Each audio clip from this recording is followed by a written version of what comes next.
Good evening, everyone. Does misogyny cause war? My name is Patricia Leidl, and I've worked in some of the world's most volatile and dangerous nations. I'm here today to talk about how the security of women can in fact determine the security of states. But first of all, I'd like to tell you about a young woman I met in 2009 in Kandahar City. Her name was Josie Sabazada, and she was only 19 years old. I was interviewing her about a project she was working on. She was teaching impoverished women how to pickle vegetables and make jam. And every few days, she would make the long trek from Kandahar City to Spin Boldak, a town that straddles the Afghan-Pakistan border. And every few days, her students, who were mostly older women, would come to meet her. And en route, they would do something very strange. They'd stop, they'd look around, and then they'd bend over and pull books and notebooks from behind bushes and from under piles of rubble. Because in fact, Josie was not teaching them how to pickle vegetables and make jam. She was teaching them how to read and write. And they knew, and she knew, that if anyone found out, if any of their male relatives found out, their fathers, their husbands, their uncles, their brothers, and even their sons, they would kill them. But such was the determination of these women to learn about the world outside of their own narrow confines. They were willing to take that risk. And Josie was willing to take that risk as well. But I asked her, I said, you know, Josie, you're young, you speak multiple languages, you're incredibly talented and smart. Why are you doing this? Why are you risking your life? And this is what she told me. She said to me, I do this for no other reason than because I believe that the only hope for this country lies in its women. I am very afraid, but my anger is greater than my fear. No one should live as we live. This country will never have peace, and it will never have security if we die for no other reason for wanting to be treated equally. It isn't right, and it isn't fair. Now, Josie, despite her youth, was actually onto something that academics and researchers have actually known for a very long time, but which somehow hasn't percolated into the public purview or into the political arena. In fact, it was former US Secretary of State Hillary Clinton who was the first politician in human history to state that the subjugation of women is a threat to the common security of our world and the national security of our country. Now, at the time, critics accused her of promoting an anti-male feminist agenda. They ridiculed the notion that the security of women could, in fact, determine the security of states. But what does the research tell us? Well, in fact, there's actually a tremendous amount, but for the purposes of tonight, I'll refer to a 2009 survey undertaken by my co-author and leading conflict researcher, Valerie M. Hudson, who found that states with the highest levels of gender inequality are less peaceful internationally, they're less compliant with international norms, they're less likely to enjoy good relations with neighboring states, and they're more likely to use force to resolve disputes. They are also more likely to be autocratic, they're more likely to be militaristic, and they're more likely to engage in state-sponsored repression. They are also more likely to export extremism and terrorism outside of their borders. So what we've found, or rather what the research tells us, is that the subjugation of women is the most accurate predictor of armed conflict and the rise of military, religious, and political autocracies, more so than income inequality, more so than high unemployment rates, more so than the presence of ethnic tensions, and more so than high poverty rates. But how does this actually unpack in the real world? Well, most of us will acknowledge that the family is the smallest unit of society. But how many of you know about the correlation between widespread domestic violence and violence within the larger society? We know that when children are exposed to violence in the household, when their fathers, for example, beat their mothers, they're more likely to learn that violence against women and girls is okay, that violence against more vulnerable community members is okay, and that, in fact, violence is an effective way to resolve disputes. When parents feed their sons at the expense of their daughters, and believe me, I've witnessed this, when they send their sons to school but keep their daughters at home, children learn that the inferiority of women and girls represents some kind of fixed and immutable truth, that it is an uncontested law of nature. In this kind of suffocating environment, girls will tend to become depressed and lose self-esteem, which is in turn going to hamper their ability to live a full life. Some, however, and again, this is not uncommon, will actually identify with the abusers. They'll do so to enhance their own status within the family, or sometimes to vent their frustrations on someone who is actually more vulnerable than they are. They may favor their sons over their daughters, and they may even participate in honor killing. Women can be misogynists as well. How many of you know about the lives of the world's most notorious despots? Did you know, for example, that Joseph Stalin, Saddam Hussein, and Adolf Hitler all grew up witnessing terrible domestic violence, that they themselves were the victims of quite horrifying abuse? Now, of course, not all abused children are going to go on to become despots and autocrats, but autocrats and despots overwhelmingly come from families that are characterized by violence and/or extreme misogyny. Researchers have noted, and again, many of us have witnessed this, that men, and particularly young men, will tend to congregate in groups. They are what security experts, or these are what security experts would call male bonded groups. They can be, groups of young men on the streets, but they of course are not confined to developing countries or war zones. They can be fraternities, they can be organized crime groups, they can be the military or paramilitary squads, or they can just be large groups of young men hanging out on the streets. And again, research tells us that they can be very dangerous.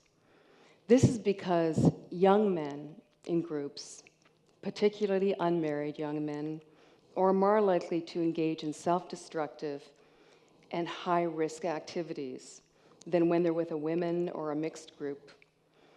The reasons for this are quite complex. Absent the company of women, men in groups will experience a spike in their testosterone rates, which will in turn lead to higher risk and more aggressive behavior.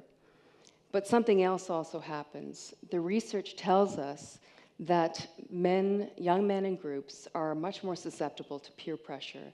They're more likely to engage in activities that they wouldn't dream of undertaking if they were alone, with women, or in a mixed group.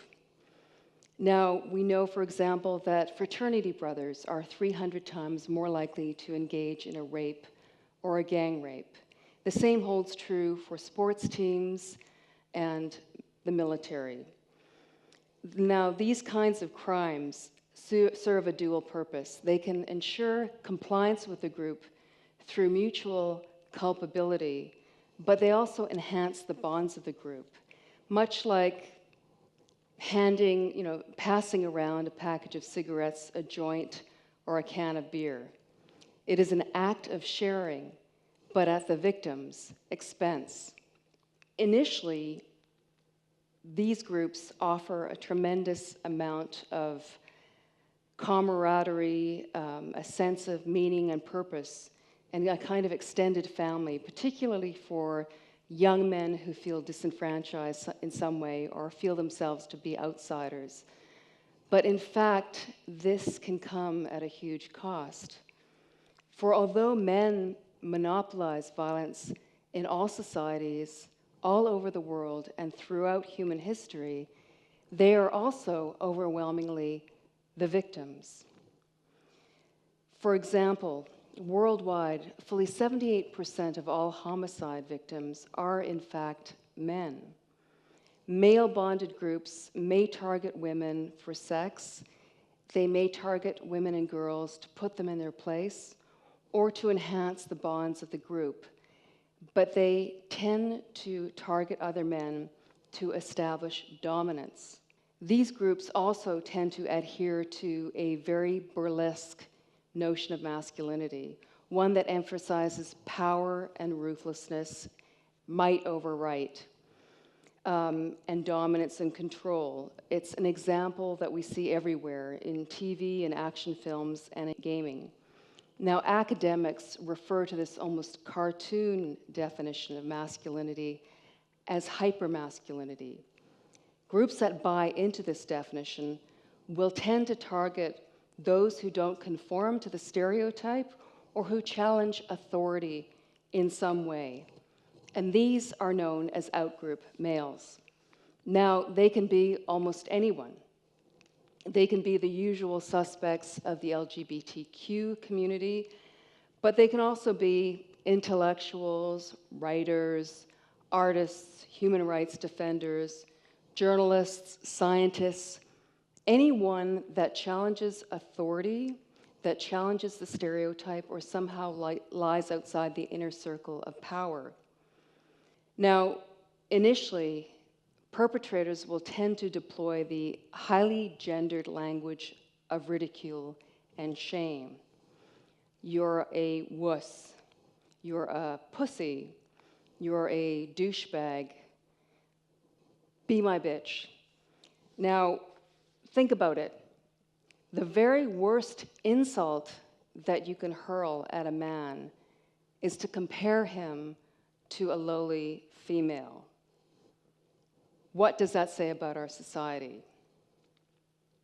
And then I can testify from what I've witnessed in my work and the very brave disclosures of close male friends, colleagues, and staff that male-on-male sexual violence and sexual humiliation is not only confined to prisons or the torture chamber. For example, researchers have found that fully 14,000 American soldiers are raped by their fellow soldiers every single year.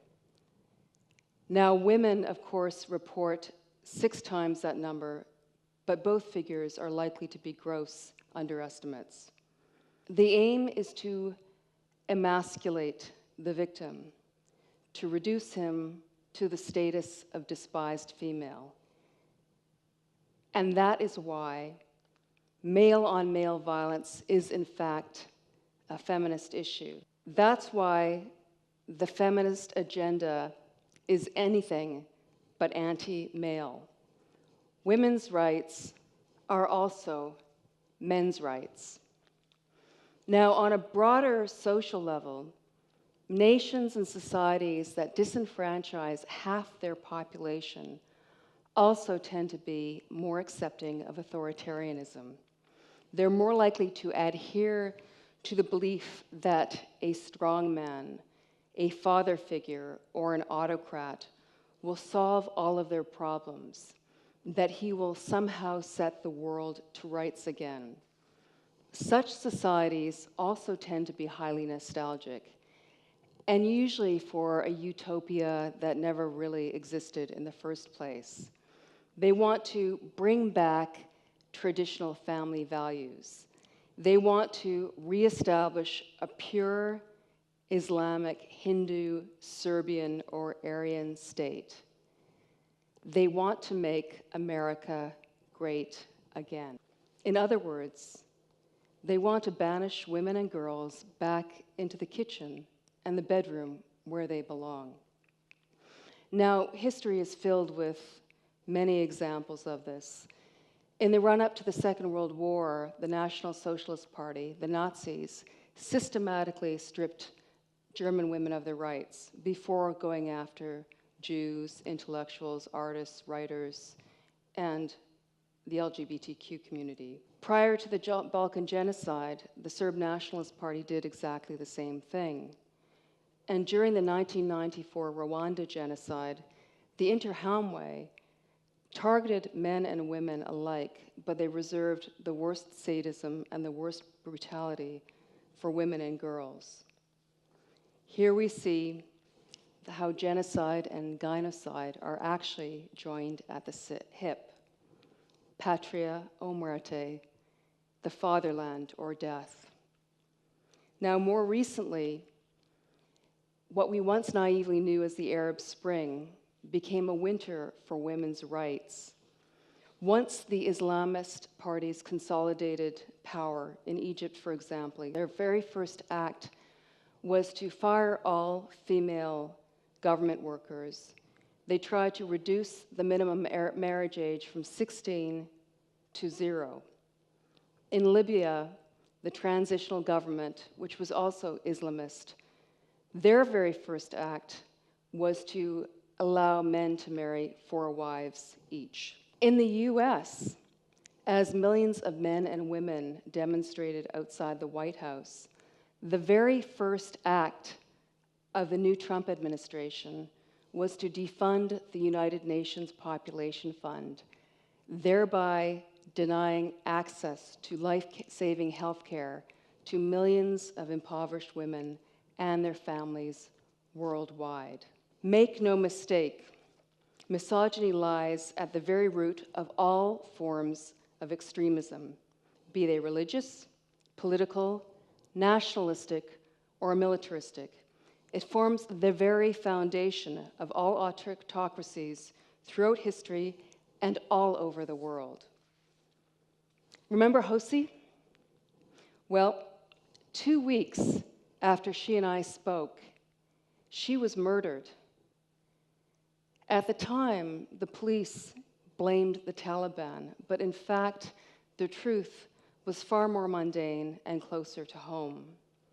In fact, it was her youngest brother, whom she loved above anyone else, who ambushed her in her bedroom, threw her on the bed, muffled her screams with a pillow, and then shot her in the head. And why? Because his sister was working outside of the home. Because his schoolmates had taunted him that his brave and beautiful sister was no better than a whore. So for those of you who would relegate women's rights to a backseat issue or a soft foreign policy target, I would ask you to reconsider. Today we stand poised on the very precipice. We live in an era where the extremist, the strongman, and the autocrat are once again in the ascendant, with potentially disastrous consequences for all of us. As Hillary Clinton once noted, women's rights are also human rights, and human rights are women's rights. In other words, those who oppress women will also oppress all but the most powerful of men. Matria o muerte, the motherland or death. It's that stark. We ignore the misogyny of our leaders at our peril. Thank you.